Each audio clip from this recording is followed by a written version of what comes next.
The train came into Cutbank at dusk with the cinders still red in its smoke, and the woman waiting on the platform had come for a hired man and nothing more. She had written it plain. She had underlined the word help twice with a steel pen so nobody could mistake her, and when the steps came down and a stranger stepped off into the cold with a carpetbag in one hand and an old blind woman on his arm, he did not even say good evening.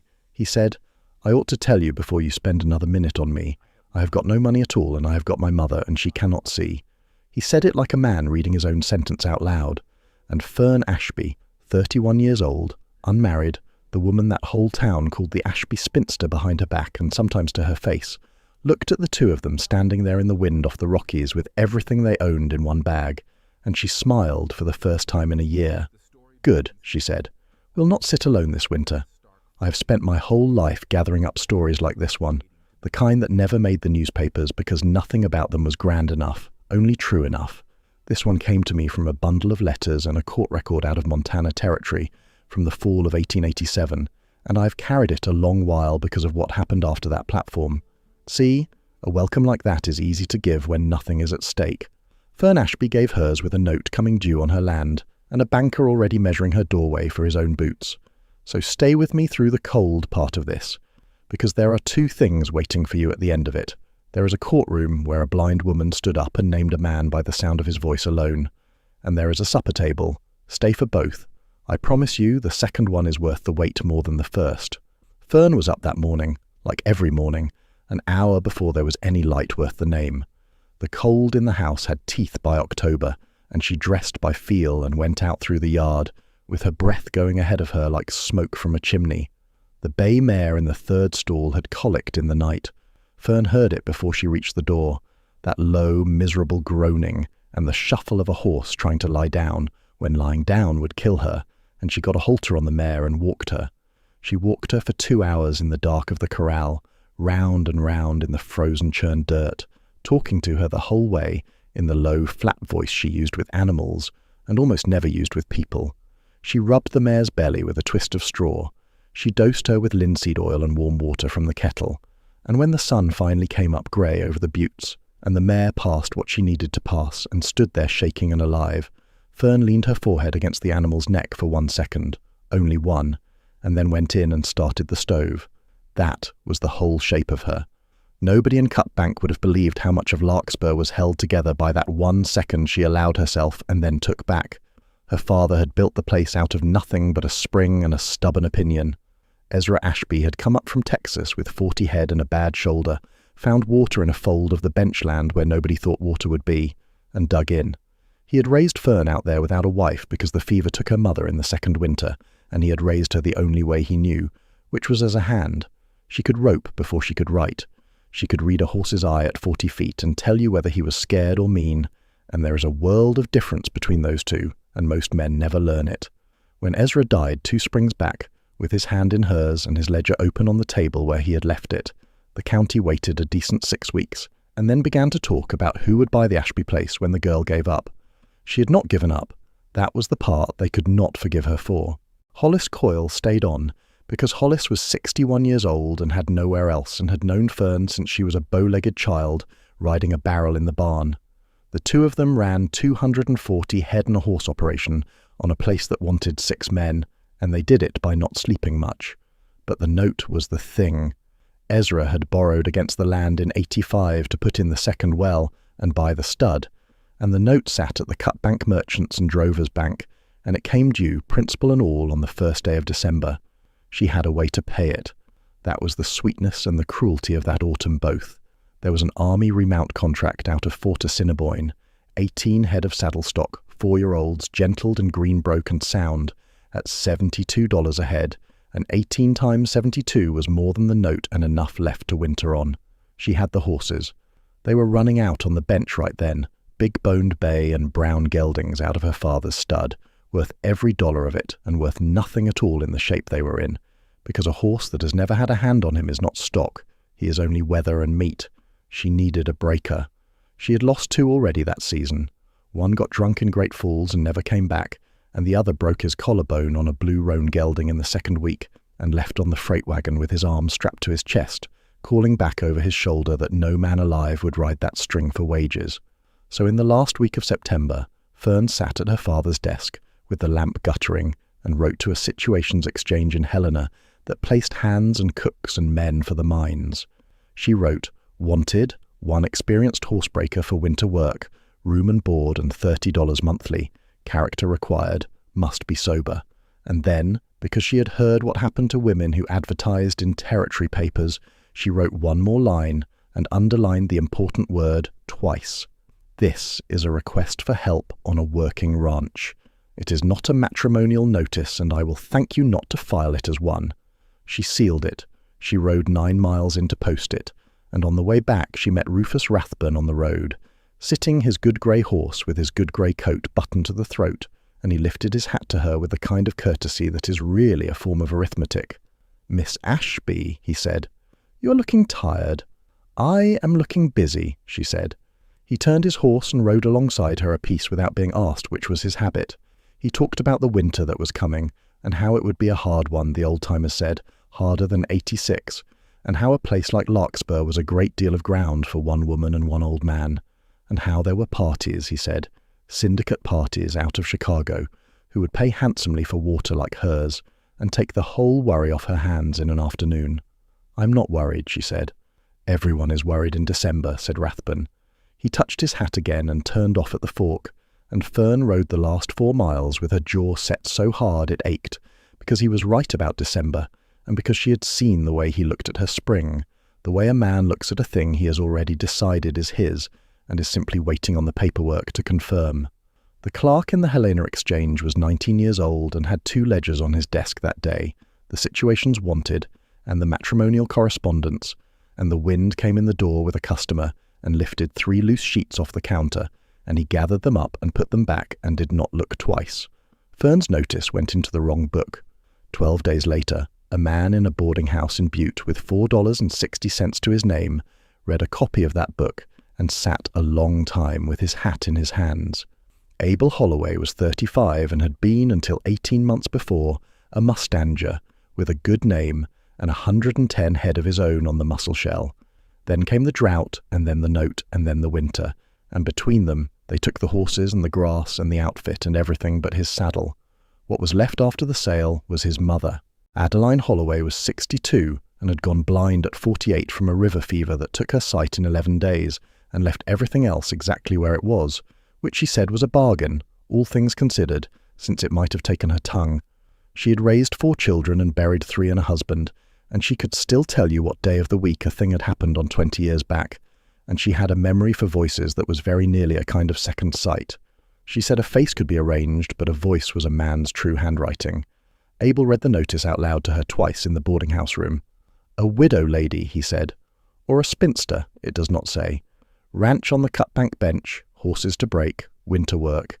It is in the marriage book, Ma." "Then she wants a husband," said Addie. "I have got nothing to bring a woman," he said. "You have got your 2 hands and my cooking," said his mother. "And she will find out about the rest fast enough, because you have never in your life been able to hold a thing back," he wrote. He wrote a short, honest letter that said he could break horses, and had done it for 15 years, and would come at his own expense if she would have him and his mother, who was blind but not helpless.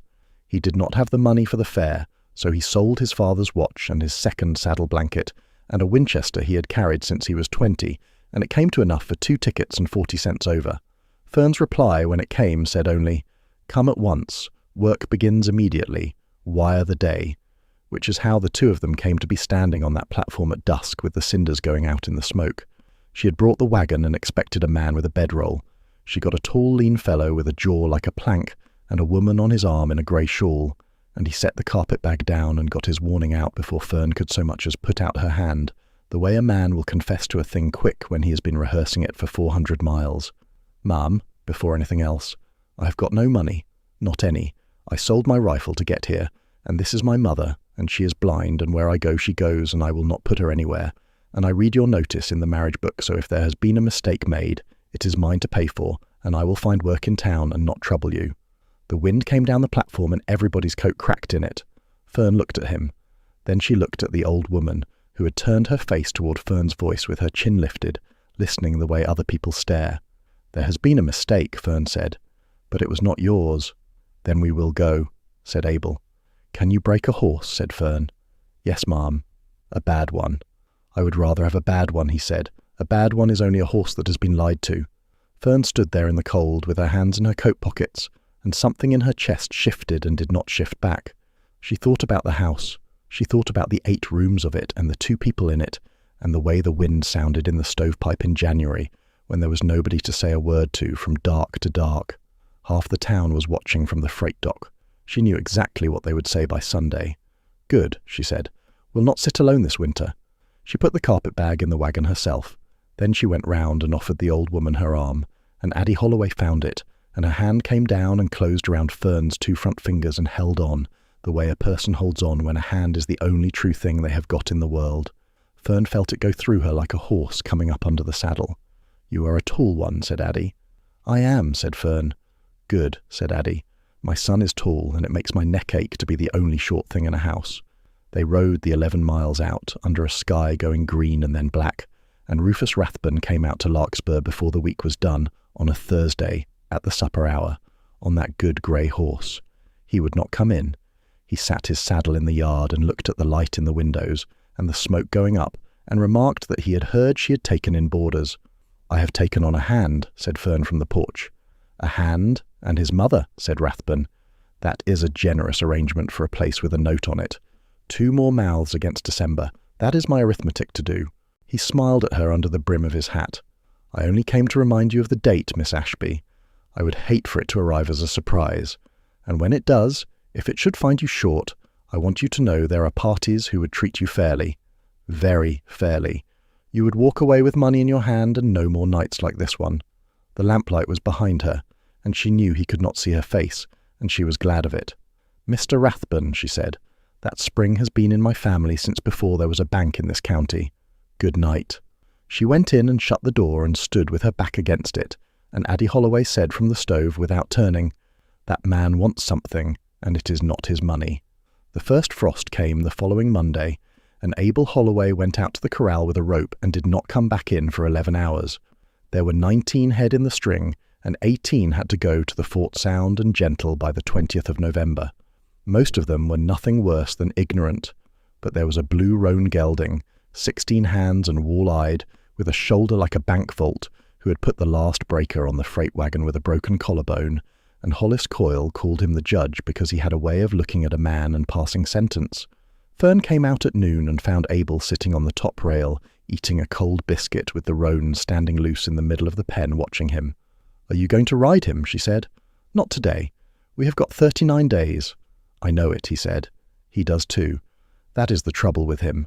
Somebody roped him hard and threw him and got on him wet and rode him till he quit, and he has never once in his life been let to walk up to a thing on his own feet." Fern leaned on the rail. "My father broke them the old way," she said. "Snub him, sack him out, ride him down. It works." "It works 9 times, said Abel. "The 10th one it makes a killer, and then people say the horse was born wrong. He has been rode down already, ma'am. There's nothing left in him to ride down. All I can take away from him now is his fear, and you cannot take that. You have got to let him set it down. I am paying you $30 a month to sit on a fence. You are paying me $30 a month for 18 horses that a soldier can mount in a hailstorm," said Abel. He did not raise his voice. He did not look away either. "I will get you your 18, but I will not get them by lying to that one." Fern was quiet a while. It was one of the 2 or 3 times in her adult life she had been argued with by someone who was not trying to move her out of the way. "All right," she said. "Your way. And if we are short in November, I will ride the judge myself, and you can watch me do it." "Ma'am," said Abel, "I would pay money to see that, and I have not got any." She almost laughed. She caught it on the way out and put it back, and went to the barn, and was aware of him watching her go, and was aware of being aware of it, which annoyed her considerably. He took 9 days over that horse. He did not rope him again. He fed him by hand and turned his back on him, and walked away from him 100 times, until the horse's curiosity got bigger than his fear, which is how it always goes if a man has the patience to be dull enough long enough. On the 9th day, the roan followed Abel across the pen with his nose at his shoulder like a dog. On the 11th, Abel laid across his back on his belly and let him walk. On the 14th, he rode him at a long, slow trot around the pen with a loose rein, and Hollis Coyle took off his hat, which for Hollis was a standing ovation. "Well," said Hollis, "I will be damned in a bucket." And the house filled up. That was the thing Fern had not counted on and had no defence prepared for. Addie Holloway found the kitchen in 2 days the way water finds a channel. She counted her steps from the stove to the table and from the table to the pantry, and never counted them again after that first week. She ran her thumb around the rim of a pot to know it. She knew salt from sugar by the way it moved in the tin. Inside of a fortnight there was bread in that house 3 times a week, and a pie on Sundays, and the socks in Fern's drawer had all been darned by somebody who could not see them, and Hollis Coyle had begun washing before supper, which had not happened since Ezra died. They ate together at the long table under the one good lamp, and it was there, on a Tuesday in the 3rd week, with the wind up outside and the fire going, that Fern heard herself talking about her father for the first time since the funeral. "He sat right there," she said, "where you are." He kept the ledger open on the table so he could think at it. He would not eat till he had the day's tally in. "What did he die of?" said Addie. "His heart. In April. In the calving. He got up and went out and did not come back, and I found him by the west fence." "That is not the worst way," said Addie. "No," said Fern, "but it is a bad way to find one." Abel said, "We lost my wife in 81. Fever. There was no child." He turned his cup around on the table. "Then the drought took the horses, and the bank took the rest, and I stood in the yard on the day of the sale, and watched a man from Miles City lead off a mare I had raised from a foal, and I could not do one thing about it but hold my hat." "You have got 110 head in your voice when you say that," said his mother. "I had," said Abel. "You will again," said Addie, and reached across without groping and found Fern's wrist first try, and patted it, and left her hand there. "I always know where everybody is," she said. "It is the one thing I am better at than the rest of you. If this story is sitting warm on your heart right now, stay with me, because the cold part comes next, and I would not have you leave before you see what these 3 do with it." The string came along fast after the roan. 12 head halter broke and saddled by the last week of October, then 15, then all 18, and Fern rode out on a clear morning and watched Abel put 6 of them through a creek crossing one after another, and did the arithmetic in her head for the 9th time that week, and let herself believe it. 18 head, $72, $1,296 against a note of $1,140, and the year's interest on top of it, and the post-quartermaster paid on acceptance in a draft a man could carry to a bank the same week. Delivery at the fort on the 20th. Note due the 1st. 11 days of margin, and 11 days is not much, but it is enough to hold a ranch up on. The papers came on the 6th of November. They came out from town with a deputy who would not meet her eye, and Fern read them standing in the yard with the wind trying to take them out of her hands. An assignment of the Ashby note, dated the 11th of May, 1887, from the Cutbank Merchants and Drovers Bank to Rufus Rathbun personally, together with a rider bearing an acceleration clause, and by that clause the whole of the principal, $1,140, fell due and payable not on the 1st day of December, but on the 1st day of November, 1887, 1 month ahead of the note her father had signed. The 1st of November was 5 days gone. By the paper in her hands she had been in default since before she ever knew the clause existed, and the holder had declared the default, and the land would go to foreclosure sale at the county courthouse. She read it 3 times before she understood what had been done to her, because it looked so nearly like nothing. 1 word had been changed. November for December. The horses did not go to the fort until the 20th, and no draft could be in her hand before then, and Rufus Rathbun knew that as well as she did, because every man in the county knew what she was breaking those horses for. "He has not asked me for money," she said. "He has arranged it so I cannot give him any." She went into the house and got her father's ledger, and put it on the table and opened it to May of 1885, and there it was in Ezra Ashby's cramped, careful hand, the whole term of the note written out, $1,140 at 8 per centum, payable in full on the 1st day of December, 1887. Nothing else, no acceleration, no rider, no clause of any kind, and her father was a man who wrote down the price of a paper of pins. "He never signed this," she said. Abel was standing at the end of the table with his hat in his hands. "Then it is a forgery," he said. "Then it is a forgery," said Fern, "and it is on file, and it is stamped, and a stamp will beat a dead man's ledger in any courthouse in this territory, unless I can put something better next to it." Hollis said, "Miss Fern, folks have fought Rathbun before." "I know what folks have done," she said. She stood there with her hands flat on the table on either side of her father's handwriting, and the lamp going, and 3 people watching her, and she felt the size of it come down on her all at once, the way you feel the size of a mountain only when the light changes. And then she straightened up. "Hollis," she said, "you and Abel will finish the string and get them to the fort on the 20th, whatever else happens, because if I lose this fight I want the horses sold and the money clean and out of his reach. Mrs. Holloway, I will want 2 days of food I can eat in a saddle." "Where are you going?" said Abel. "Helena," said Fern. He filed that assignment somewhere. Paper has to be recorded to be worth anything, and if it is recorded, then the true note is recorded next to it, and I mean to stand in front of both and look at them. That is 200 miles. "That is 210, said Fern, "and I have got a horse that can do it, and I am going in the morning." Abel opened his mouth to say the thing men had been saying to her since she was 17, and she watched him decide not to say it, and watched him find something else instead, and it was that, more than anything that came after, that finished her. "Take the roan," he said. "He will walk all day, and he will not quit on you, and if anybody tries to put a hand on your rein, he will take their arm off at the elbow." She rode out before light with a blanket roll, and Addie Holloway's bread in her saddlebag, and made great falls in 2 days, and Helena in 4. She had been to the capital twice in her life. She went straight from the livery to the office of the recorder, with the dust still on her, and asked for the entries on the northeast quarter, and the 3 sections adjoining it, in the name of Ashby, and the clerk brought out the deed book and the mortgage book and set them on the counter, and she stood there and read for 4 hours without sitting down. And she found it. The original note was recorded exactly as her father had written it in the ledger. $1,140, 8 per centum, due the 1st of December, 1887. No rider, no acceleration clause.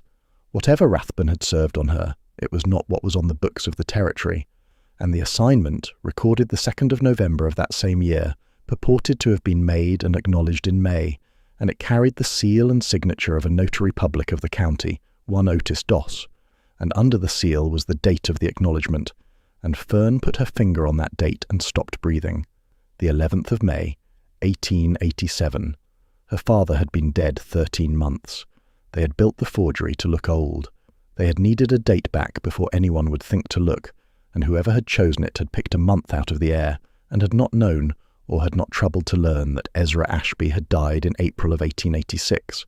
A dead man had signed his name in that book, and it was there in ink, and it could be proved by a headstone. She asked the clerk for a certified copy of both instruments.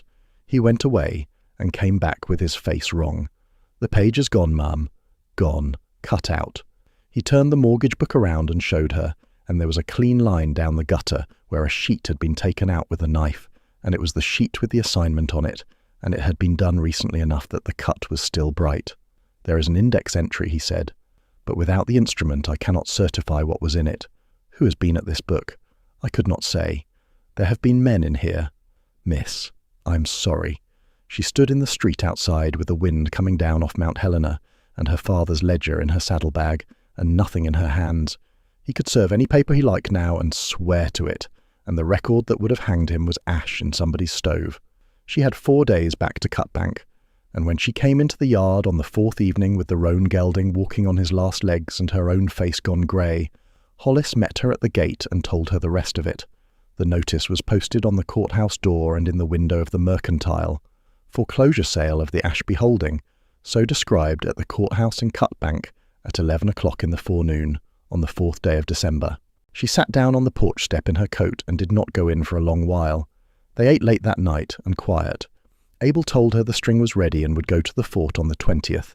Hollis said nothing at all, and Fern, at the end of it, laid out flat what she had found and what had been taken, in the same voice she used for a colicked horse, because it was the only voice she had left. "The date is impossible," she said. "That is the whole of my case, and I cannot prove it, because the page is cut out of the book.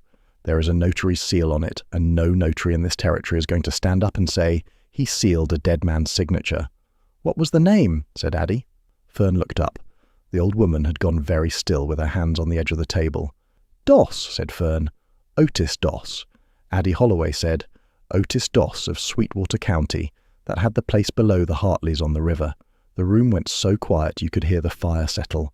"Ma," said Abel. "He notarized my husband's will," said Addie, "in the spring of '79 at my own kitchen table, and he sat in my chair and drank my coffee and talked the whole time about a horse he was cheated on, and I can hear him doing it now. He had a wet way of saying his S's. And I will tell you something else. He left that county in 81, in October, in the night, owing money, and there was a matter of a deed done for a widow that the county attorney wanted a word about, and he was gone before the word could be had. I know the month because we buried my husband the week before he went, and I remember what a comfort it was to have one less liar in the valley. Fern was on her feet. Mrs. Holloway, would you swear to that? I've got no eyes, girl, said Addie. I've got a memory and a tongue, and I am willing to spend both. Fern rode out at daylight to find him, on her father's old brown gelding, because the roan had earned a week of standing still. Abel and Hollis rode out of the same yard in the same hour, going the other way, with 18 head strung out ahead of them on the road to the fort. It took her 3 days and a great deal of asking. Otis Doss was living in a room over a saddlery in Fort Benton, and doing conveyancing for anyone who paid, and when Fern Ashby came up his stairs and stood in his doorway in her father's coat and said her name, the man went the colour of a fish. She did not shout at him. She sat down uninvited on the edge of his one chair and told him 3 things in order: that the true note on the Larkspur place was recorded in Helena, without any acceleration clause, and she had seen it; that his seal was on an acknowledgment taken from a man who had been 13 months in the ground; and that a woman in her house had sat across a kitchen table from him in Sweetwater County in the spring of '79, and could describe his voice, his chair, and the month he ran. Doss said, I want you to understand my position. I do not care about your position, said Fern. I care about 2 pieces of paper. You will give me a certified copy of the true note as recorded, which you can get by wire from Helena today, and you will be at the courthouse in Cutbank on the 4th of December. And Mr. Doss, you may come as a man who told it, or as a man who was told on. It is the last free choice you have got. He looked at the window a while. Then he said, He will ruin me. He's going to be too busy, said Fern.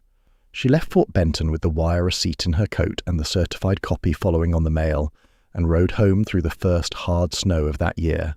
The 18 head were counted into the corrals at Fort Assiniboine on the 20th of November and taken on inspection that same afternoon, every one of them sound, and the post-quartermaster's draft for $1,296 came home to Larkspur in Abel Holloway's coat pocket on the 26th. So on the first day of December, the day the true note came due, Fern Ashby rode into Cutbank, with that draft endorsed and $1,140, and the year's interest counted out to the day, and laid it on the counter of the Cutbank Merchants and Drovers Bank. Rufus Rathbun came out of his back office and would not put a hand on it. The note is not the bank's any longer, he said. It is mine.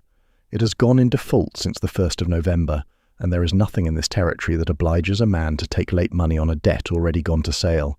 You will not even count it, said Fern. I would not insult you by counting it, said Rathbun. She stood a moment with the money on the counter between them, and the teller studying his own hands. Then she asked, in a voice that carried a good deal further than she meant it to, for the cashier to write her out a receipt of tender, the day and the hour and the sum offered, and the sum refused, and she signed it, and the cashier signed it, because a bank clerk in front of witnesses will sign nearly anything, and she folded it in with the rest of her paper and walked out into the cold. The 4th of December came up cold and bright. They had the sale in the courthouse because of the weather, in the big room downstairs with the wood stove roaring and the benches full, and there were more people in it than had come to the last 2 hangings, because everybody in that county knew what was being sold and who was selling it, and who would have to stand there and watch. Rufus Rathbun came in at 10 minutes to 11 in his good grey coat and took a seat at the front with his hat on his knee. He had a man from Chicago with him. The clerk read the notice, and then Fern Ashby stood up at the back. She had Hollis on one side and Abel on the other, and on Abel's arm in her grey shawl, with her chin up and her face turned toward the sound of that room, came Abel Holloway. Fern walked to the front and laid 4 things on the table in front of the judge. This is my father's ledger, she said, in his hand, showing the terms of the note as he took it. Due the 1st day of December. This is a certified copy of that same note as recorded in the office of the recorder in Helena, and it shows no acceleration clause of any kind, because there never was one. This is the paper Mr. Rathbun served on me, that moves the whole of the debt back to the 1st day of November, so that it should fall due 3 weeks before my horses could reach the fort. And this last is a receipt of tender, signed by his own cashier 3 days ago, showing that on the 1st day of December I laid the full sum of that note and its interest on his counter in lawful money, and he would not take it off me. Look at the acknowledgment on the third paper, Your Honour. Read the date out loud, if you would. The judge read it. The 11th day of May, 1887. My father died on the 9th of April, 1886, said Fern. The whole town buried him. He is in the ground at the Methodist yard under a stone with the date cut in it, and I will pay for a wagon to carry any man here who wants to go and read it. That is a dead man's acknowledgment, and it is sealed by a notary of this county. Rathbun was on his feet. The original instrument is recorded and available for anyone who cares to examine it in Helena. It is not, said Fern. The page is cut out of the book with a knife. I stood at the counter and looked at where it had been. Then the lady is describing a record she cannot produce, said Rathbun, and smiled at the room. And the room, God help it, was ready to be smiled at. And I will not have a fine old family name drag through this on the word of a woman under strain, and the seal on that paper is the seal of an officer of this county. And unless Miss Ashby means to accuse him, she means to, said Otis Doss from the back of the room. He came up the aisle with his hat crushed in both hands and his face the colour of tallow. And Rufus Rathbun said his name once sharply, the way you would call a dog off a chicken, and that was his ruin, because at the sound of it Abel Holloway rose up off the bench and turned her blind face toward the aisle and said, in a voice that carried into every corner of that room, I know that man's voice. The judge said, Madam, I am Abel Holloway. I lived on the river in Sweetwater County. That man is Otis Doss, and he sat at my kitchen table in the spring of '79 and notarized my husband's will and drank 2 cups of my coffee and complained about a horse the whole time. And he says, his S is wet, like a man with a tooth out, and he is saying them yet. I have not seen a face in 14 years, Your Honour. I have not needed to. Ask him if I am wrong. Nobody in that room breathed. She is not wrong, said Otis Doss. And then it all came out, the way these things do once the first stone shifts, quick and ugly and almost dull in the telling. Doss had backdated the acknowledgment in October at Rathbun's instruction, and for $150. The rider with the acceleration clause had been drawn in the bank's back office, and the signature traced off a genuine receipt of Ezra Ashby's from 1885, and Doss had watched it done. A man named Pruitt had gone to Helena on the bank's money in the last week of October and come back without the page. And there were 4 other places in that county, Doss said. 4, with paper on them like Fern's, and one of them had already been sold at this same courthouse 2 years before, and the widow had gone to her sister in Iowa believing she had lost it fair. Rufus Rathbun went out of that room between the sheriff and a deputy with his good grey hat still in his hand, and the noise the town made as he passed was not a cheer. It was worse than a cheer. It was the sound of 100 people saying his name to one another in a new way, all at once, and he had to walk through the whole length of it. The judge voided the assignment, and the rider from the bench restored the note to its true terms, held Fern Ashby's tender of the 1st of December good, and the debt discharged from that hour, and struck the sale off the calendar. And Fern Ashby stood at the front of a courthouse full of every soul who had ever called her the Ashby spinster, and could not think of a single thing to say. So she went back down the aisle and took Abel Holloway's arm, and the old woman's hand came down and closed around her 2 front fingers and held on. You did that, said Fern. I only listened, said Addie. It is what I am for. The bank took her money on the 6th of December, and the cashier's hand shook while he counted it, and Fern came out with the note marked satisfied and paid in full, folded once in her fist. She stood a while in the road in front of the Cutbank Merchants and Drovers Bank, that would have a different name over its door before the spring, and looked at it, and then got on her horse and rode home. But the part I want to leave you with is earlier than that, and smaller. It was the 2nd week of December, the evening of the day the first real snow came down and stayed. They brought the stock in early and got the wood up before dark, and by 5 o'clock Hollis had shot a goose, and Addie had done things to it that no goose deserved and put a pie in behind it, and the kitchen ran so hot that Abel had to prop the door open a crack and let the winter come in and stand there with them. They were loud. That was the thing Fern could not get over. Her father's house, that had been a place of 1 plate and 1 chair and the clock, was loud, and Hollis Coyle was telling a lie about a bear, and Addie was saying he had told it better in November, and Abel was laughing with his head back like a young man. Fern got up and went out onto the porch anyway, the way she always did, to look at the weather and to be alone with a thing for a minute before she could stand to have it. Abel came out after her with 2 cups. The judge kicked the gate off its hinges again, he said. He is going to be a bad old horse. He is going to be a fine old horse and a bad neighbour, said Abel. They stood there. The snow was coming straight down through the light from the window and not making a sound. Ma and I have been talking, Abel said. We can be gone in the spring. There is work at the fort now they have seen the string. You never asked for either one of us, and I have got no business, Abel, said Fern. She had never used his name before. She heard it come out of her own mouth, and there was no taking it back, so she went on. I wrote for a hired man because that is all I have ever known how to ask for. My father raised me to ask for hands and not for anything else, and I have got, so I cannot say a plain thing in a plain way, unless there is a horse or a ledger in front of me. So I am going to say it badly. I do not want you to go in the spring. I do not want your mother to go in the spring. That is my house in there with the noise coming out of it, and I have not heard it make that noise since I was 9 years old, and I would like to keep it. I am asking you to stay.